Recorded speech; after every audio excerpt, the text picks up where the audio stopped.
조갑제TV 시청자 여러분 안녕하십니까. 2020년 12월 20일 일요일 새벽 4시 5분입니다. 오늘 오전에 안철수 국민의당 대표가 서울시장 출마를 공식 선언합니다.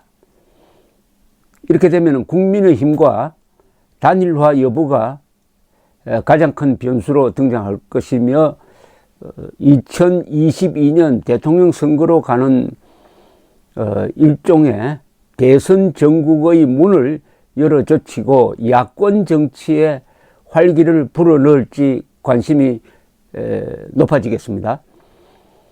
안 대표는 어제 당직자들에게 보낸 문자 메시지에서 고심 끝에 내년 4월 서울시장 보궐선거에 출마를 결심했다고 밝혔습니다. 한 지인에게는 이런 메시지를 보냈습니다. 오늘 가족과도 상의를 마치고 내일 출마 선언을 하려고 합니다.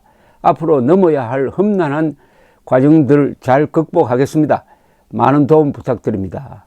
안 대표는 2011년 서울시장 보궐선거 때 박원순 변호사에게 후보를 양보한 적이 있습니다. 2012년 대선 때는 경선을 포기해가지고 문재인 후보에게 사실상 양보한 셈이 되었고 2017년 대선에서는 홍준표 후보와 단일화가 이루어져야 한다는 여론이 있었지만은 실패했고 결국 문재인 후보가 41%로 당선되도록 했습니다. 그리고 2018년 서울시장 선거에서도 김문수 후보와 단일화가 거론되었지만은 이루어지지 않았습니다. 안 대표는 당직자에게 보낸 메시지에서 이렇게 이야기를 했습니다. 그동안 많은 분이 출마를 요청해 오셨지만 한국 정치의 변화와 중도신용 정치 실현을 위하여 대선에 집중하겠다는 입장을 견지해왔다. 그렇지만 문재인 정권의 폭주를 내년 서울시장 보궐선거에서 저지하지 않으면 안 된다는 간절한 말씀들이 있었다. 박원순 전 서울시장에게 후보를 양보했던 제가 결자 해지해서 서울시정을 혁신하고 정권 교체의 교두보를 확보해달라는 거듭된 요구를 저는 외면할 수 없었다. 문재인 정권 3년 반 나라도 절체절명, 민생도 절체절명, 야권도 절체절명인 상황에서 반드시 승리하여 정권 폭주를 저지하고 실정을 바로잡겠다. 나라와 야권 전체에 혁신과 희망의 기운을 불어넣겠다고 마무리 지었습니다.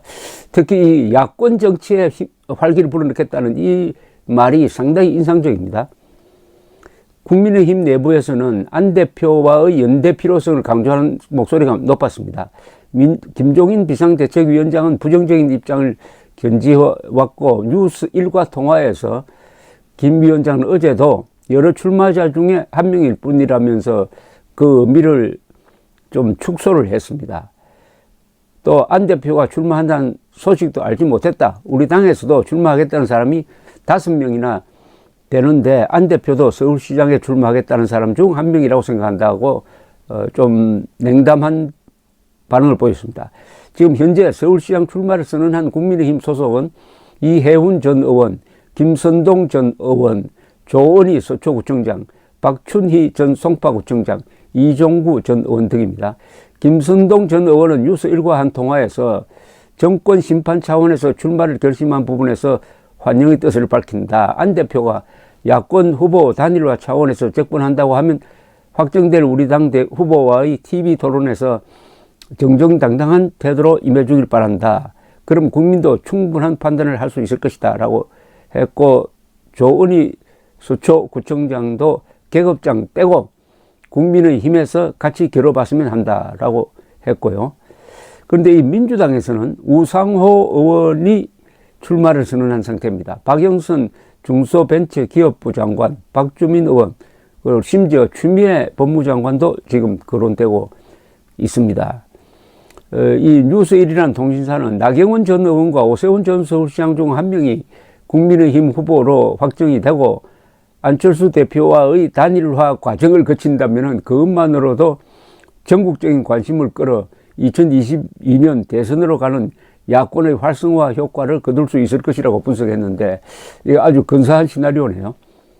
안철수 대표는 여러 차례 자신은 이제 대권보다는 문재인 세력의 재집권을 막는 데 전력을 다하겠다. 그런 불쏘시개가 되겠다라고 말해왔습니다. 서울시장 선거에서는 야권이 단일화되지 않으면 승산이 없다는 사실은 명백합니다.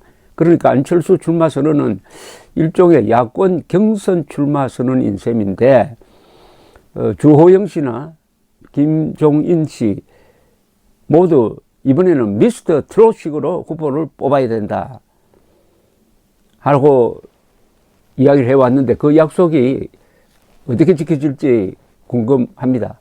야권 단일화를 위한 안철수 후보의 역할을 주목합니다. 안철수 후보에 대해서는 저의 생각도 여러 번 바뀌었습니다. 박원순 후보에게 이 서울시장 자리를 양보하고 결국 박원순 후보가 등장하는 것을 도운 셈인데 그때만 해도 이 안철수 씨의 은행에 상당히 미숙한 점이 많았습니다. 요사이 세상에 뭐 빨갱이나 간첩이 어디 있느냐라고 했다는 말 등등. 그리고 2012년 문재인 후보와의 단일화 협상을 끌다가 마지막에 경선을 포기를 함으로써 사실상은 문재인 후보를 도운 셈인데 그때도 좀 어정쩡했습니다.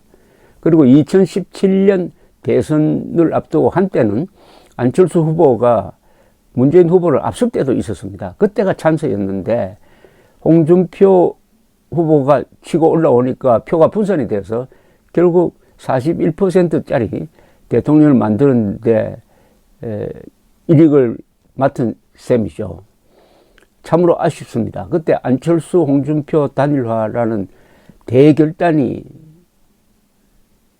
없었으므로 지금 이런 나라를 맡게 되었습니다. 그리고 2018년 이 김문수 당시 자유한국당 서울시장 후보와의 단일화도 말만 있다가 결국 이루어지지 않았습니다. 그래서 이 단일화가 안철수 후보와 뭔가 이렇게 자꾸 맞지 않는 그런 내용을 보여주고 있습니다. 그리고 요사이 안철수 후보는 상당히 그동안 외국 여행도 하고 세계의 주요 인물들과 많이 만난 그런 경험도 있고 해서 또 이분이 의사 출신이니까 상당히 과학적으로 어떤 정책에 접근한다는 생각을 갖게 되고 실용주의로 돌았다. 중도 실용주의라고 볼 수 있겠는데 그러나 문재인 정권에 대한 분노라 그럴까요? 반감은 대단합니다. 그러니까 이분이 최소한 좌파는 아니다. 라는 점은 우리가 이제 알 수 있게 되었습니다.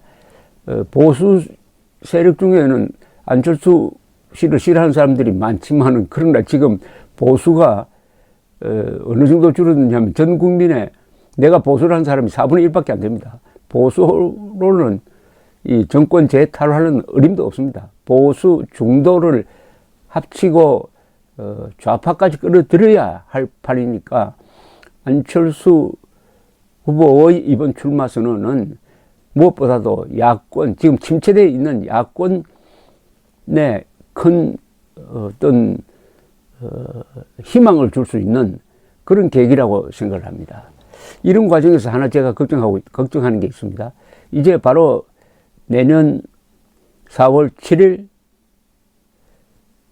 서울시장 그리고 부산시장 보궐선거 그리고 바로 2022년 3월 대통령 선거. 이 앞으로 블랙홀처럼 이 선거 국면으로 몰려가는데 일부 우파에서 아직도 4.15 개표 조작설을 주장합니다. 이런 음모론이 확산이 되면은 우파 성향 사람들이 이 선거를 불신해 가지고 투표장에 안 나갈 가능성이 있어요. 이게 아주 치명적인